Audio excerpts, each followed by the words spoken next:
နော်ဆရာလက်ငါးချောင်းလေးအပြင်လက်ဆောင်သတင်းကောင်းလေးတစ်ခုပြောပြခြင်းလက်ငါးချောင်းပါတဲ့သူရှိလားလက်လေးထောင်ပြကြည့်ပါဦးဆရာ6ချောင်းရှိတဲ့သူရှိလားရှိလား6ချောင်းရှိဆရာ6ချောင်းပြောရမှာပေါ့ရှိလားဘယ်နှချောင်းရှိလဲငါးချောင်းဟုတ်ပြီကဲပထမဆုံးလက်လေးကိုထောင်လက်မလေးထောင်ကြည့်ပါ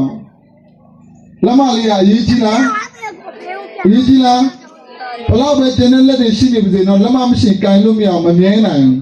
နော်ဟုတ်ပြီလက်မလေးကဘာကိုပေါ်ပြလဲဆိုတော့ကျွန်တော်ရဲ့အသက်တာမှာဖန်ဆင်းခြင်းကိုပေါ်ပြတယ်ဘာကိုပေါ်ပြလဲဟုတ်တယ်ဖန်ဆင်းခြင်းမရှိဘဲနဲ့ဘာမှမဖြစ်လာနိုင်ဘူးအဲ့တော့ဖန်ဆင်းခြင်းနာမကဖန်ဆင်းတဲ့အရှင်လည်းရှိတယ်ဘာရှိလဲဖန်ဆင်းတဲ့အရှင်ရှိတယ်ကျွန်တော်လိုက်ဆိုအောင်ကပောင်းကျန်ခန်းဒီတေပိုင်ငယ်တဲ့အစအဦး၌ဘုရားသခင်သည်ကောင်းမီနဲ့မြေကြီးကိုဖန်ဆင်းတော်မူ၏ဘုရားဖန်ဆင်းလဲဘုရားသခင်ကဖန်ဆင်းတယ်ကဲအဆိုတော်အရန်တော်လာသိချင်ပါဦးကြည့်မလဲသူဆိုတဲ့အတန်ကိုနားထောင်မယ်ဂီတာသမားအရန်တော်လာသိချင်ပါဦးကြည့်မလဲသူတီးတာဘလောက်ထိကောင်းလဲနော်ခုနကမှငငယ်လေးဘယ်ရောက်သွားပြီလဲမသိဘူးတီးတာမကောင်းလားကောင်းတယ်အင်ဂျင်နီယာအရန်တော်လာသိချင်ပါဦးကြည့်မလဲသူစောက်တဲ့အဆောက်ကိုကြည့်မယ်ဒီလိုပဲဘုရားသခင်ဖန်ဆင်းတဲ့ဘုရားဘလောက်တကိုးကြီးမားလဲဆိုတော့သိချင်ရင်တဲ့သူဖန်ဆင်းတဲ့အရာကိုကြည့်သိနိုင်တယ်မသိနိုင်ဘူးလားကဲနိုင်ကိုကြည့်တဲ့အခါမှာနိုင်ကလှုပ်တဲ့သူမရှိဘူးလားအနိုင်ကအခုစနစ်တမလဲနေဘူးလားမလဲဘူးလားဟုတ်တယ်ဘုရားကလည်းကဘာကြီးကိုစနစ်တကျလဲအောင်ဖန်ဆင်းထားတယ်အဲ့လိုဖန်ဆင်းနိုင်တဲ့တကိုးအဲ့ဒီလိုဖန်ဆင်းနိုင်တဲ့ဉာဏ်ပညာဘလောက်ကြီးမားလဲဆိုတာဖန်ဆင်းတဲ့အရာကိုကြည့်မသိနိုင်ဘူးလားသိနိုင်တယ်အဲ့တော့ဘုရားကစัจ java သာဖန်ဆင်းတာမကလူကိုလည်းဘာလို့လဲဖန်ဆင်းတယ်လူကိုလည်းဘာလို့လဲဒါကြောင့်မို့လောကမှာမျိုးလုံးသုံးလုံးရှိတဲ့သူရှိလားဘာမလုံးရှိတဲ့သူရှိလားလက်လေးချောင်းရှိတဲ့သူရှိလားအားလုံးမတူလားအားလုံးတူတယ်ဆိုရဲကဖရာတပါးကြီးကအားလုံးကိုဖန်ဆင်းထားကြောင်းကိုဖန်ဆင်းတဲ့အရာတွေကတက်သိခံတယ်လို့စာလံကျမ်းခန်းကြီး7ကိုအပိုက်ငယ်ပြမှာဖန်ဆင်းတဲ့အရာတွေကတဲ့ဖန်ဆင်းတဲ့ဖရာရဲ့ဘုံဖန်ဆင်းတဲ့ဖရာရဲ့တကူဖန်ဆင်းတဲ့ဖရာရဲ့ဉာဏ်ပညာကိုပေါ်ပြတယ်တဲ့အဲ့တော့လက်မလေးကဘာကိုပေါ်ပြလဲဘာလို့ဆိုပေါ်ပြလဲဖန်ဆင်းခြင်းကဲအခုနောက်တဲ့လက်တစ်ချောင်းနည်းနည်းလေးဆရာတူလေးပြောမှာဒါဘာလဲလက်ညိုဒါဘာလဲကျွန်တော်သူများလက်သူများတစ်ခုညိုပြိုင်ဘာနဲ့သုံးလေးရှိလဲလူရဲ့လက်မှာအများဆုံးသုံးတဲ့လက်ကဘယ်လက်လဲနှာခေါင်းကလော်ရင်လဲသူများဖြစ်တယ်လဲတခုလက်စရာရှိလဲလက်ညိုလေးလက်ညိုလေးအနေနဲ့ကမပါဘူးလားဟုတ်တယ်ကျွန်တော်တို့လောကမှာအရာအတိုင်းမှာလိုအပ်တဲ့အရာကဘာလဲဆိုတော့ဒီလက်ညိုလေးကဘာကိုပေါ်ပြလဲဆိုတော့ချစ်ချင်းမေတ္တာတဲ့ဘာလဲဘာကိုပေါ်ပြလဲဟုတ်တယ်ကိုကိုလည်းချစ်လားသူများလည်းကိုကချစ်လားမိဘတွေကသားသမီးကိုချစ်လားဟုတ်တယ်လက်ညိုးလေးကချစ်ချင်းမေတ္တာကိုပေါ်ပြတယ်အရင်ကြီးကြီးတယ်အဲ့တော့ဖခင်ကလည်းလူကိုဖန်ဆင်းတဲ့အတွက်ဖခင်ကဘယ်သူကိုချစ်လဲလူကိုချစ်ပါတယ်ကဲလက်ညိုးလေးကိုတွေ့ရင်ဖခင်သင်ကိုချစ်တယ်ဆိုတော့သိထားပါဒီမှာရှိတဲ့မိဘရှိတဲ့သားသမီးရှိတဲ့မိဘတွေလက်ထောင်ပြပါဦးကိုသားသမီးကိုချစ်လားဘာလို့ချစ်လဲဘာလို့ချစ်လဲကဲဒီဘက်ကမိဘကျဲလေးကဘာလို့ချစ်လဲဘာလို့ချစ်လဲမွေးထားလို့လိမ်မာလို့ချစ်တာလားစကားနားထောင်လို့ချစ်တာလားဘာလို့ချစ်တာလဲမွေးထားလို့ချစ်တာဒီလိုပဲဖခင်ကလည်းလူကိုချစ်တယ်အကြောင်းရင်းကတော့ဖန်ဆင်းထားလို့ပဲ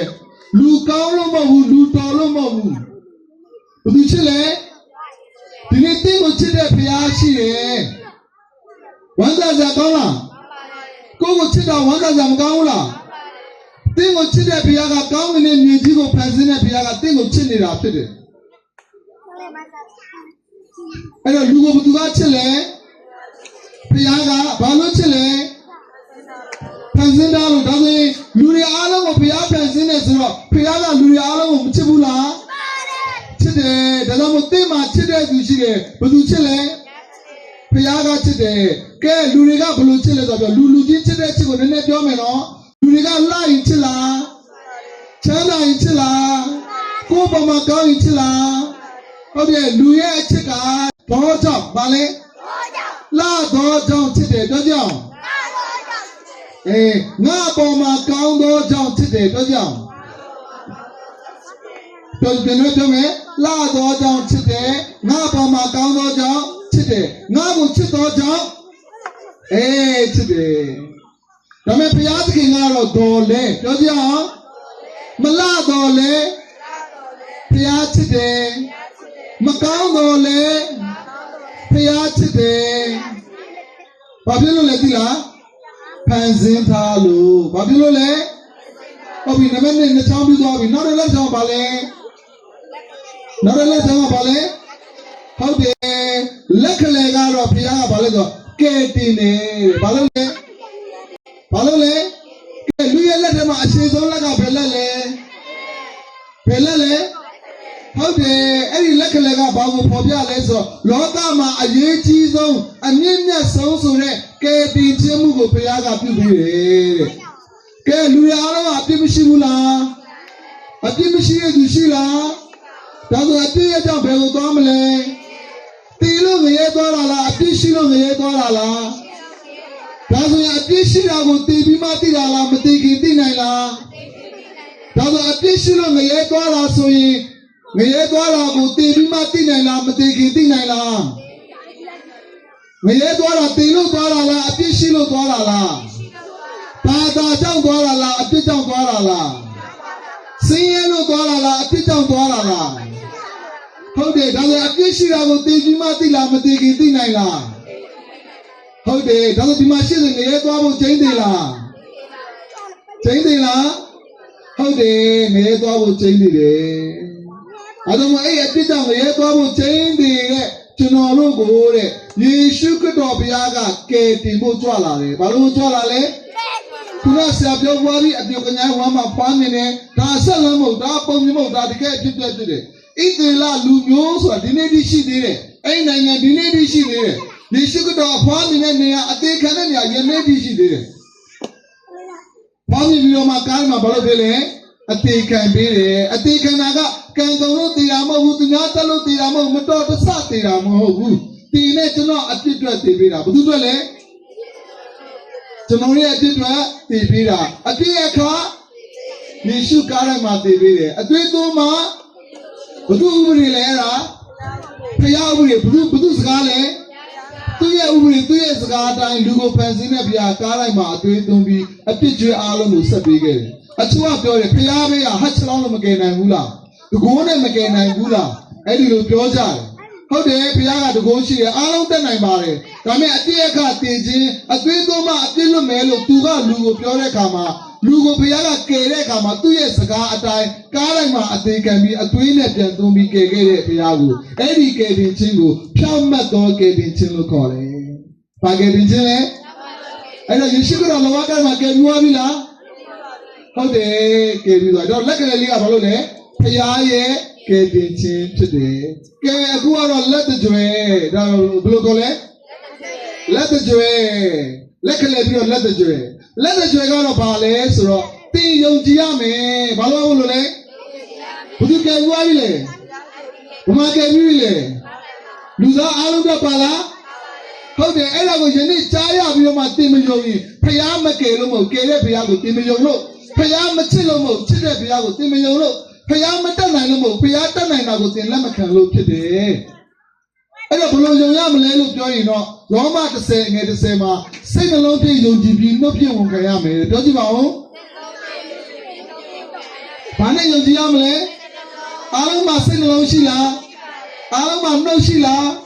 အဲ့ဒီနှလုံးသားတွေကနေယေရှုကငါ့တဲ့သီလာကိုတည်ပြီးတော့မှနှလုံးသားတွေနဲ့ယုံကြည်ပြီးဆိုရင်နှုတ်ကနေပြီးတော့မှဝန်ခံပါတဲ့ဘာရမလဲကယ်တင်ခြင်းရမယ်လွယ်လားလွယ်လားလွယ်ပါသလားဘာကြောင့်လွယ်လဲဆိုတော့လူတိုင်းရဖို့ရန်အတွက်ဖြစ်တယ်လူတိုင်းအတွက်ဖြစ်သောကြောင့်ဖြစ်တယ်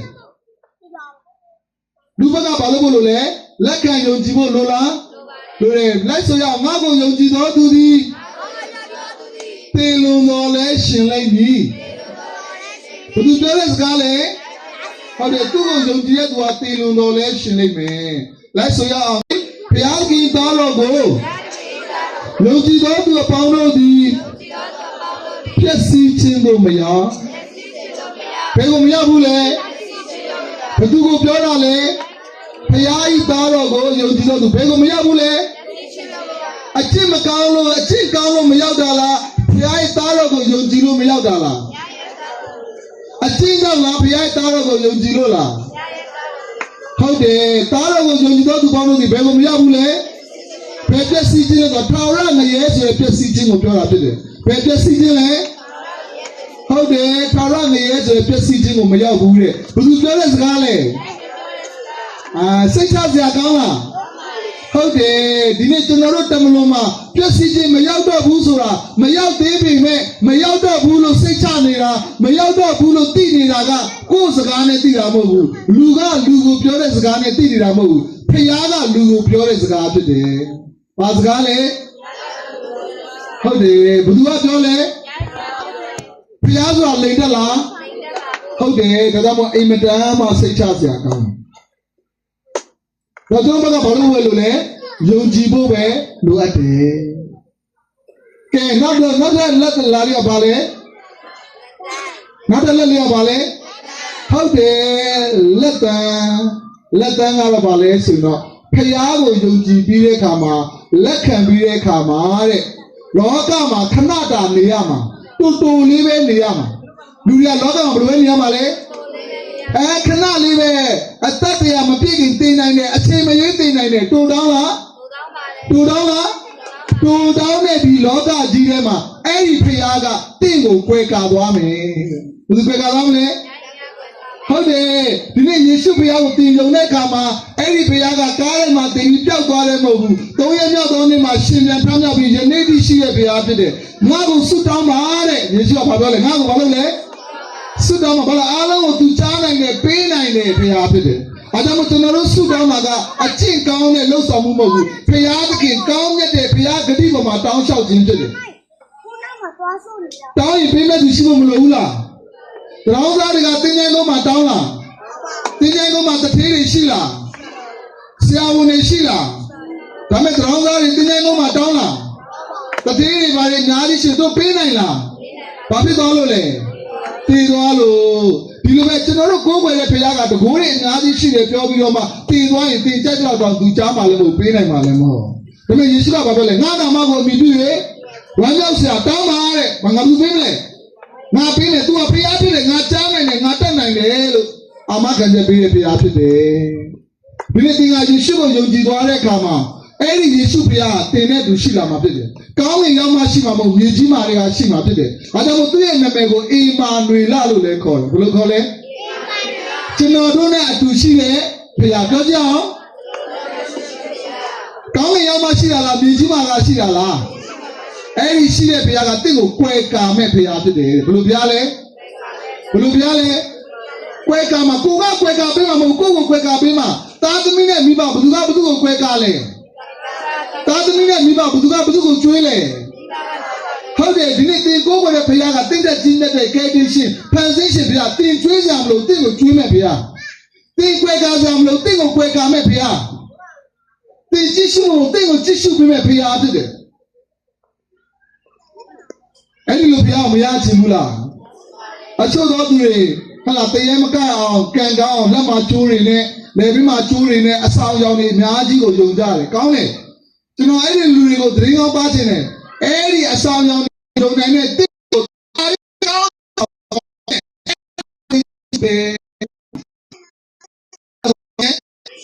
လက်မချီဘူးလေပြီးမှချီတဲ့ကျိုးလို့လည်းမလေးဘူးနှလုံးသားထဲမှာရှိနေပြရဖြစ်တယ်။ဘုရားကကျွန်တော်တို့ဘာလို့လဲအကွယ်အကာဖြစ်တယ်။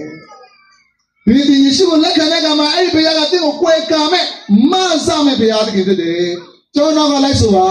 ငါလက်မဘယ်သူမှမနှုတ်မယူနိုင်။ငါခမဲတော့လက်မလည်းဘယ်သူမှမနှုတ်မယူနိုင်။ယေရှုကပြောတာပါ။ယေရှုကိုယုံကြည်ပြီးသွားတဲ့အခါမှာတင့်ကိုဘယ်သူမှမထိမခိုင်နိုင်တော့ဘူးတဲ့။ဘုရားကဘာလို့လဲလက်ဆောင်တင်းရဲ့လက်ရဘက်မှာလူတော်လဲတော်လဲတင်းကိုမထိမခိုက်ရနေချိန်မှာ ဖြစ်တတ်သောညာကို၎င်းညချိန်၌လေတက်သောကာလနာကို၎င်းတင်းဒီမကြောက်ရဒီပြောတဲ့စကားလေယေရှုပြောတဲ့စကားဖြစ်တယ်ထပ်မယ်ချင်းတဲ့နဲ့မွေစိုးတော့အပေါ်မှာ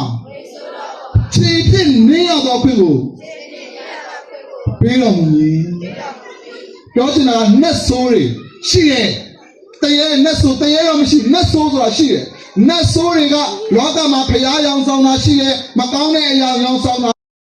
ယေရှုပြောတယ်ကောင်းကင်ကနေကြလာတာတဲ့ကောင်းကင်တမန်လေးဖျားစကားကိုနားမထောင်လို့ကြလာတဲ့သူကိုနတ်ဆိုးဖြစ်သွားတယ်နေကြီးလာတကယ်ရှိတယ်ဒါပေမဲ့မင်းငါ့ကိုယုံတဲ့ကမှာသူတို့ကိုကြောက်စရာလို့လား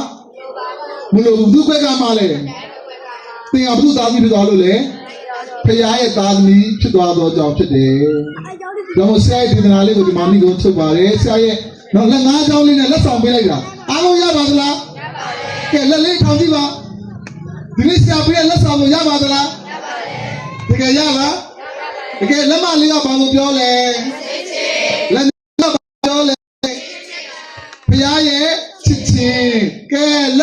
က်ကလေးကဘာလို့ပြောလဲ။ဘုရားကဲတင်ချင်းလဲဟုတ်ပြီလက်တကြကဘာလို့မလို့လဲလက်တန်းလေးကတော့ယုံကြည်တဲ့သူဘုရားခွဲကမလဲဘယ်သူမဆမ်းမလဲဘယ်သူကြည့်ရှုမလဲသင်ကခွဲကမလားဖခင်သင်ကိုသင်ကဖခင်ခွဲကမလားဖခင်ကသင်ကိုခွဲကမလားသင်ကဖခင်ကိုကြည့်ရှုမလားဖခင်ကသင်ကိုကြည့်ရှုမလားသင်ကဖခင်တက်ကြည့်တာလားဖခင်ကသင်တက်ကြည့်တာလားအာမင်ဒီနေ့ယေရှုကိုရသွားတဲ့တတ်တာမှာဝန်လေးစရာမရှိတော့ဘူးဒီလက်ငါးချောင်းလေးအပြည့်ဆရာကခရစ်စမတ်လက်ဆောင်ပေးပါတယ်